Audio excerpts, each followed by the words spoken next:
हुमायूं चौसा और बेलग्राम का युद्ध जब हार गया तो वो चला गया कहाँ? अफगानिस्तान। और शेर शाह सूरी दिल्ली का बादशाह बन गया। अब हम शेर शाह सूरी के बारे में जानेंगे कि वह आया कहाँ से था, बचपन का नाम क्या था, पिता का नाम क्या था। यह प्रश्नों में भी बार बार पूछता है विभिन्न एग्जाम में। आइए हम एक एक कर शेर शाह सूरी के बारे में जानते हैं। शेर शाह सूरी के बचपन का नाम,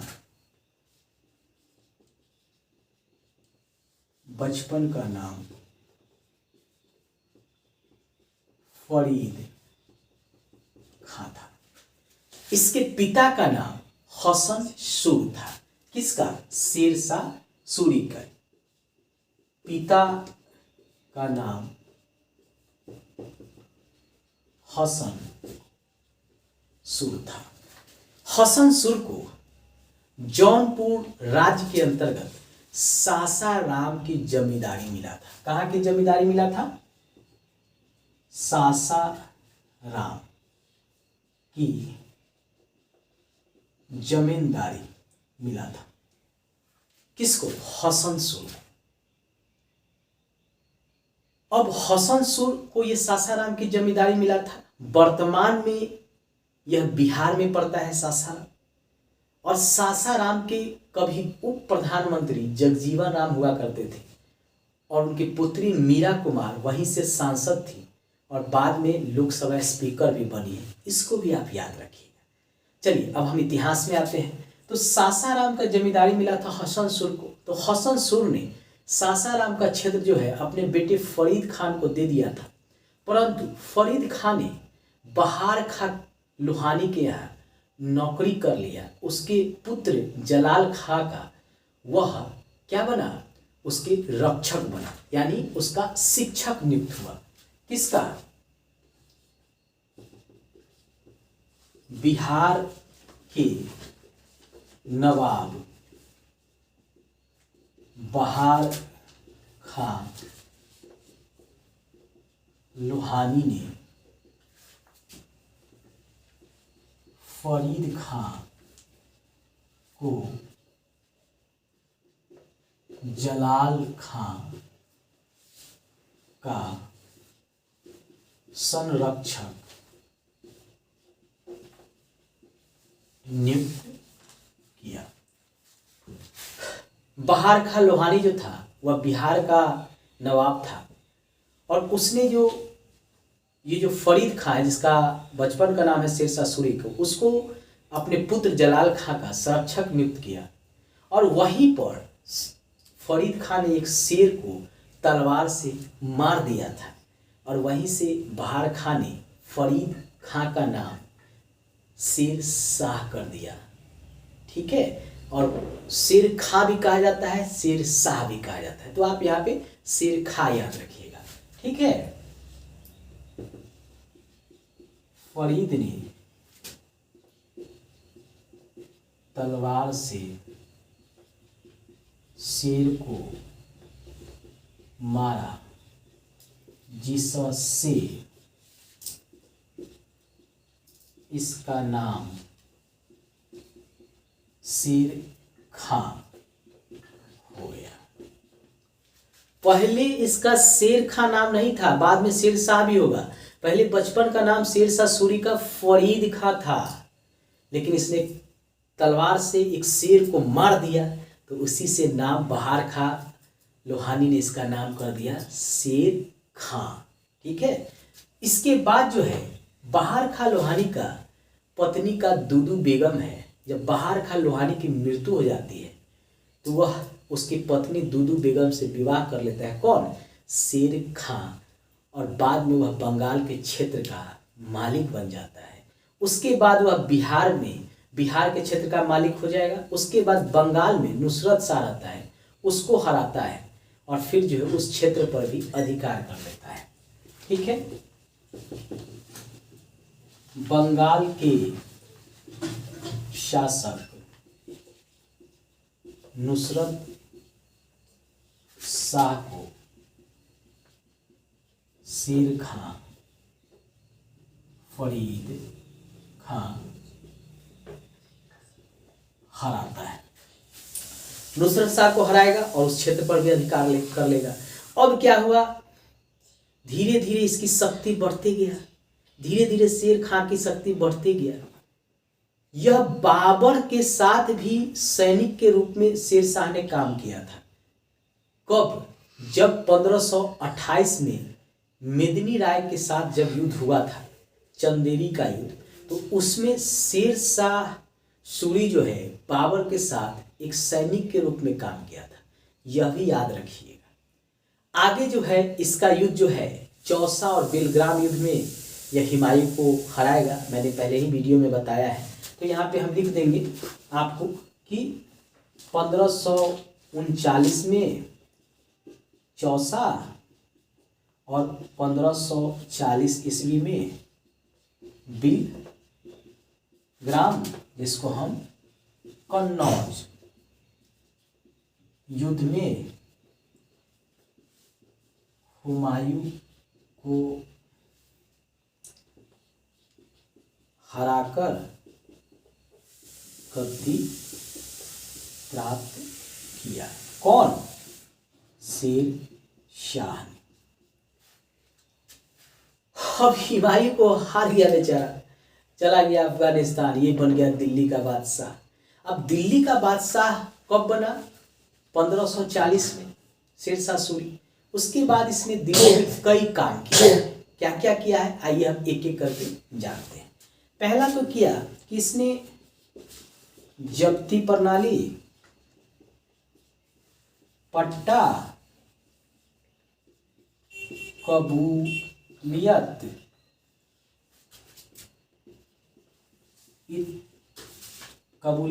इत्यादि के द्वारा भूमि में सुधार किया। इसने जब्ती प्रणाली लाया शेरशाह सूरी ने, पट्टा प्रणाली लाया, कबूलियत प्रणाली लाया और फिर जो है भूमि का नाप कराया।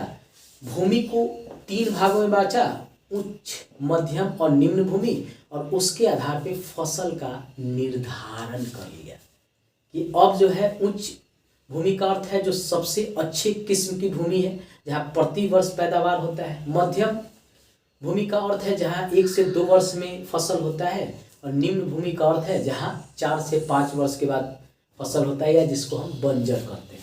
यानी भूमि का विभाजन उत्तम का अर्थ है अच्छी भूमि, उसके बाद मध्यम और निम्न भूमि। 3 भागों में इसने भूमि का विभाजन किया। इसके अलावा इसने चांदी का रुपया चलाया जो 180 ग्रेन का था।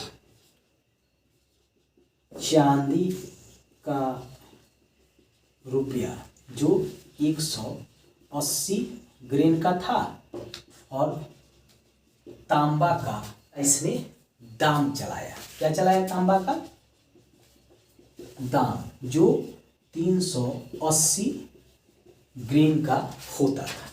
इसके अलावा भी शेरशाह सूरी ने कई कार्य किया है, आइए उसको भी जानते हैं। शेरशाह सूरी ने डाक व्यवस्था के भी पहली बार शुरुआत किया था। क्या किया था?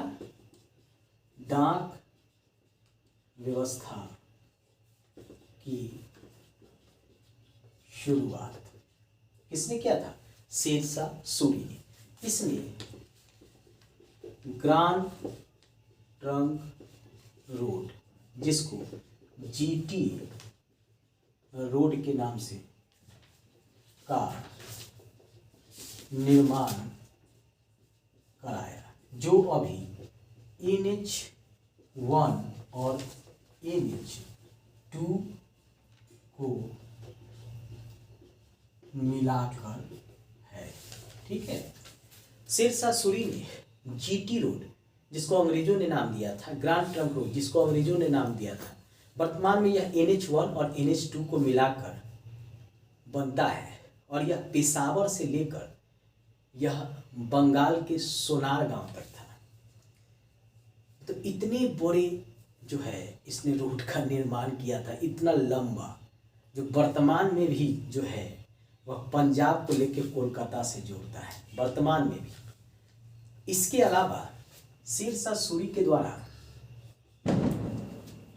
सराय का भी निर्माण किया गया सड़कों के किनारे, ताकि जो भी यात्री वहां से गुजरे वह क्या करे, पानी पिए, खाना खाए, विश्राम करे।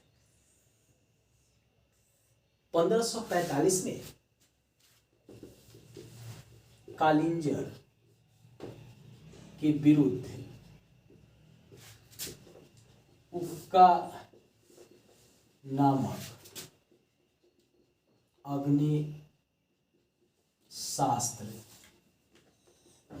चलाने के दौरान किसकी शेरशाह सूरी की मौत। उक्का नामक जो है अग्निशास्त्र चला रहा था, गया था कालिंजर विजय करने के लिए 1545 में, और वहीं पर उक्का नामक अग्निशास्त्र चला रहा था और वह वहीं पर उसके सामने ही फट जाता है, मतलब अपने ही अस्त्र से शेरशाह सूरी घायल हो जाता है और उसकी मौत हो जाती है। चलिए अब शेरशाह सूरी से संबंधित बनने वाले किस तरह से प्रश्न जो एग्जाम में पूछे जाएंगे, उन प्रश्नों के पैटर्न को भी देखेंगे, जहाँ से विभिन्न एग्जाम में, चाहे वह बीपीएससी हो, यूपीएससी हो, एसएससी जीडी हो, रेलवे हो, बैंक हो, सभी में वहाँ से पूछे जाएंगे। चाहे बिहार पुलिस हो, बिहार दरोगा, कोई भी पुलिस का एग्जाम हो या दरोगा का एग्जाम, वहाँ से प्रश्न जरूर आपको देखने को मिलेगा। अब शेरशाह सूरी के बारे में तो पूरा चैप्टर पढ़ लिए, अब किस तरह से प्रश्न यहाँ से पूछे जाएंगे उन प्रश्नों को भी देख लेते हैं। पहला प्रश्न है कि शेरशाह सूरी के बचपन का नाम क्या था। पहला तो यही क्वेश्चन बनता है। तो फरीद खां, क्या था, फरीद खां, उत्तर है फरीद खां। दूसरा प्रश्न बनता है कि शेरशाह सूरी ने बेलग्राम के युद्ध में किसको हराया था, तो हुमायूं को हराया था। हुमायूं जब हम पढ़ाए थे तो उसमें ही एक क्वेश्चन हम बनाए थे, तो इसको यहाँ पे हम नहीं बनाएंगे। तीसरा क्वेश्चन बनता है कि शेरशाह सूरी ने चांदी का क्या चलाया था, तो हम यहाँ पे दूसरा क्वेश्चन होगा, शेरशाह सूरी ने चांदी का रुपया कितने ग्रेन का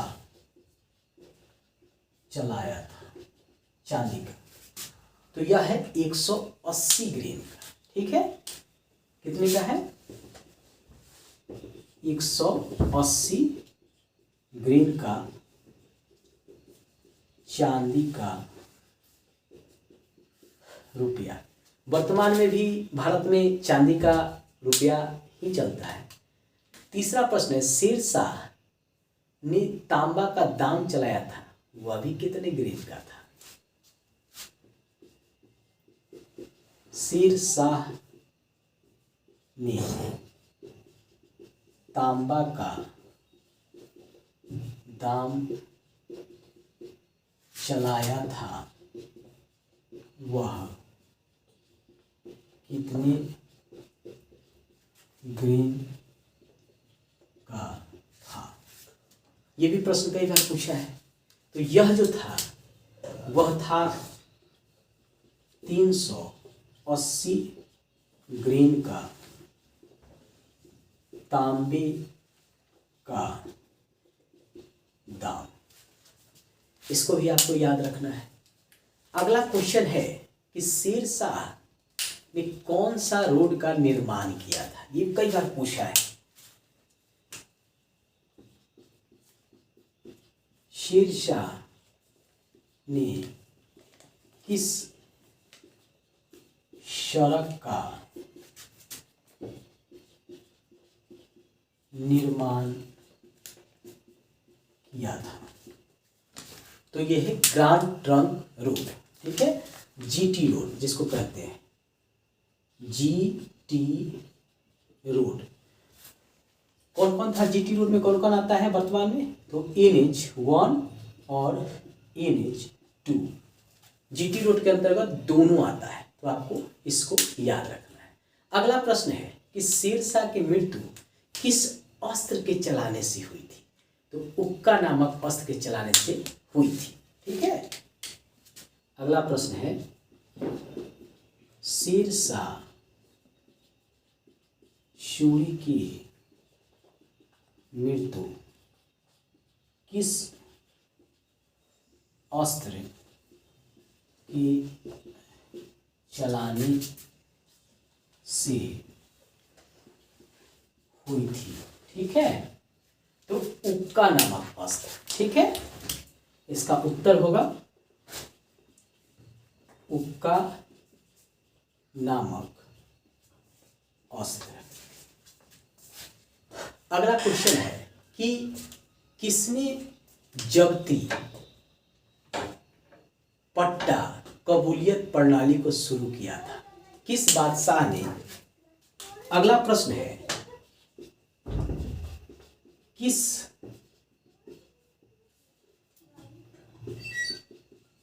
शासक ने कबूलियत पट्टा जब्ती प्रणाली को